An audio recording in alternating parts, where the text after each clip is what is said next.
Earlier this month, my husband picked up the phone and learned his 92-year-old father had been taken to the hospital that morning, feeling sick and short of breath.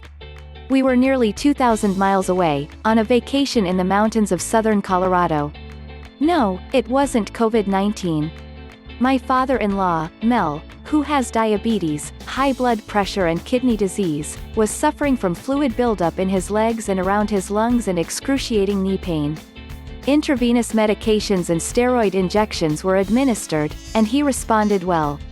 Doctors monitored Mel carefully, adjusted his medications and recommended a few weeks of home health care after 8 days in the hospital. In other words, this was not a life-threatening emergency. Yet we realized how poorly prepared we were for a real crisis, should one arise. We needed a plan. Why didn't we have one already? The usual reasons: denial, avoidance and wishful thinking. It was easier to imagine that Mel would be all right until it became clear that we couldn't take that for granted. Although I routinely advise readers about preparing for changes in their health, I didn't want to be a know-it-all with my husband's family. Their assumptions seemed to be, we'll deal with whatever comes up when that happens. Now, eyes wide open, we got organized. Some background: Mel lives in a well-run continuing care retirement community in upstate New York, in the independent living section. His 3 sons all live at a distance, one out west, one overseas and one a few hours away. Hiring a care manager. Last year, as Mel's kidney function declined, I suggested we hire a geriatric care manager who could look in on him regularly. After a few visits, Mel let her go. Her services were too expensive, he complained.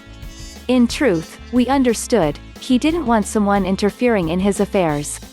My husband respects his father's autonomy and didn't press the point. So, when Mel went to the hospital a few weeks ago, he was alone, with no one to turn to for assistance. This was especially problematic because Mel has hearing loss and it is almost impossible to talk with him by phone. "How are you, Dad?"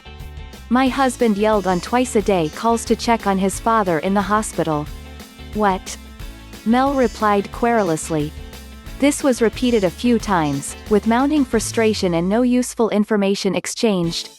Now a care manager who could serve as our eyes and ears on the ground was necessary, not optional, and we hired back the professional we'd already found. Finding companion care. What kind of assistance was Mel going to need when he left the hospital, deconditioned and weaker than when he went in? When we spoke with the physician overseeing Mel's care in the hospital, he suggested that companion care, for at least a few weeks, would be a good idea. Mel needed someone to help him up out of the chair, stay at his side while he walked to the bathroom and bring him a glass of water, among other tasks.